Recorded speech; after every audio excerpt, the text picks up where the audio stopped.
บายดีพี่น้องปองปายเนาะวันนี้มาพบกับคำกองคือเก้าเนาะพี่น้องเนาะนี่มาข้าวมะพร้าวพี่น้องเลยเนาะเอาได้มะพร้าวนุ่ยใหญ่ไปลุ้นน้ำกันเลยว่าข้างในนี่มันสิเป็นตะกินหรือว่าพี่น้องเลยเนาะเพราะว่าเขาให้มื้อเช้านี้พี่น้องเลยได้มาผ่าตะแรงนี่เนาะนี่เอาเราลุ้นน้ำกันเลยมันจะเป็นแต่กินบนทางในนี่แก้บนอ่อน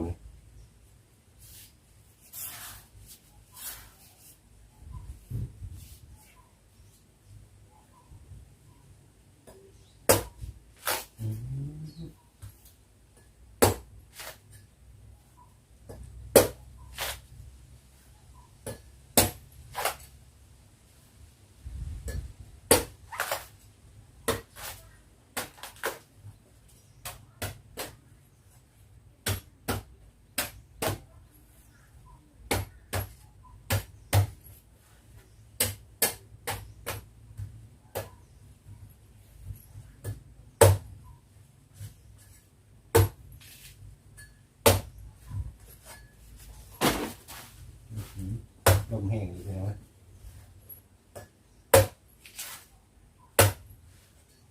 มีดก็คืออ่อนเลยเนาะ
ใช่ก่อนพี่น้องไหมชามก่อน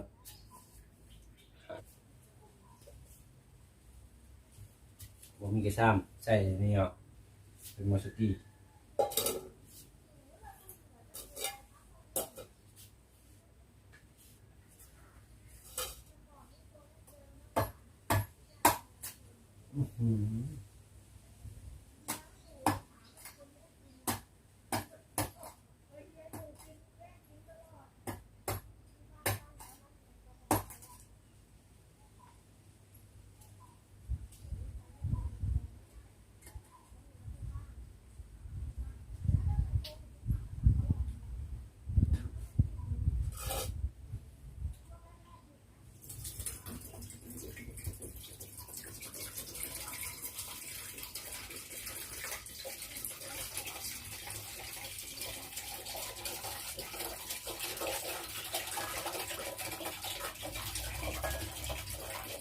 เอาน้ำลาย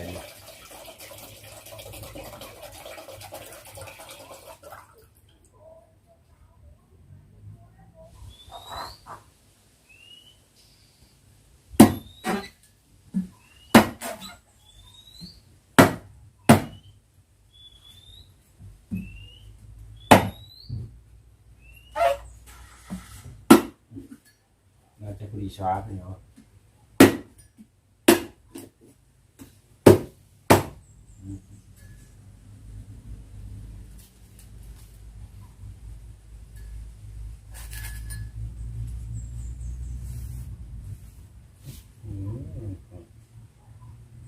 ครับพอดีกินพอดีกิน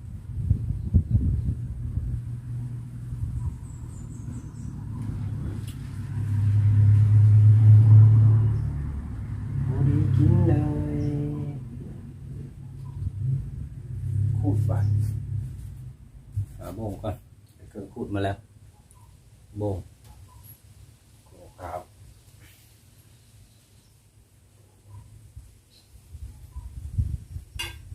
อ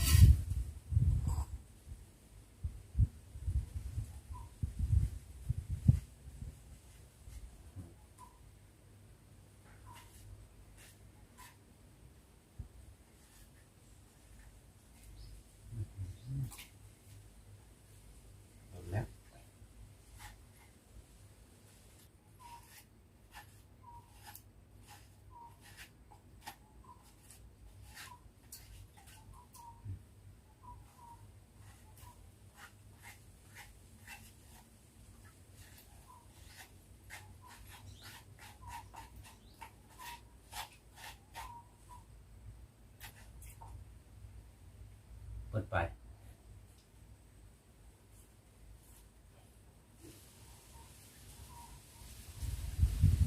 ตัวที่สองตัวที่สอง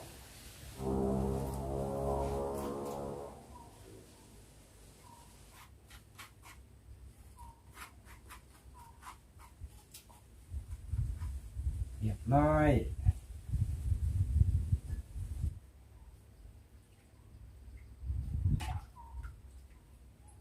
ชิมก่อนหวานพอแล้วปะ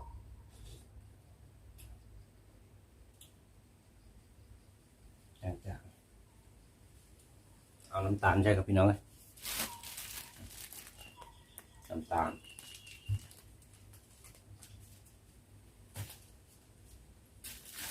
สูตรไปสูตรมันนะทำแบบสูตรไปสูตรมันเลย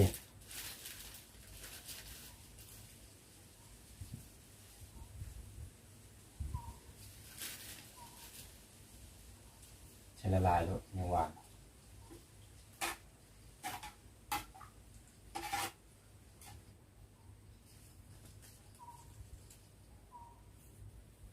พอ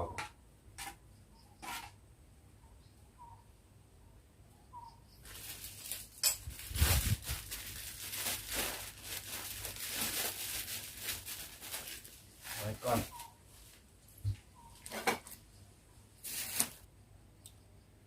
เต็มเลยพี่น้องเลยจะเต็มเนาะเอามากินน้ำกันเลยบัดเอาไปนี่มากินสาวมะพร้าวน้ำกันเลยพี่น้องเลยสาวมะพร้าวเนาะโรยกับข้าวมะพร้าวขาวพี่น้องเลยเอามากินน้ำกันเลย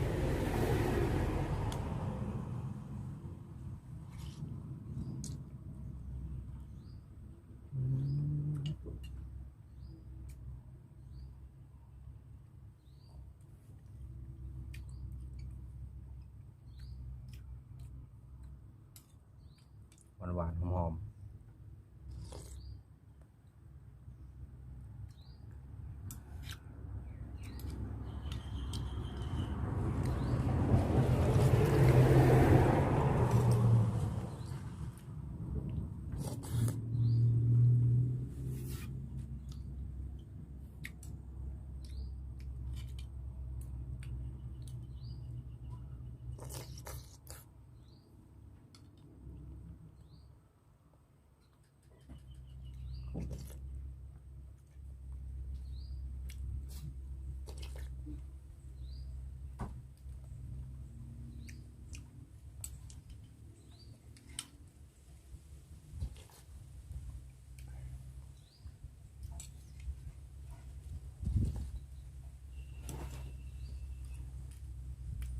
เต็มถ้วยพี่น้องเลยกินผู้เดียวเนาะ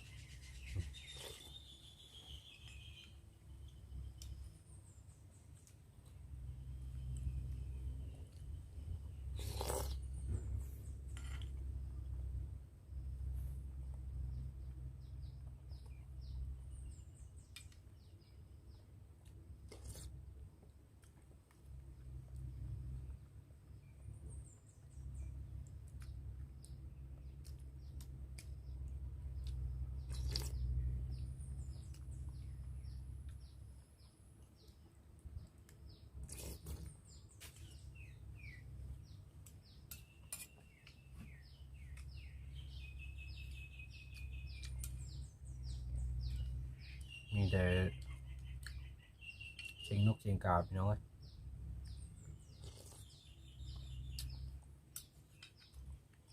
มีเชียงรถอีกอยู่แกมทางเนาะ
นบ่หมดพี่น้องเลย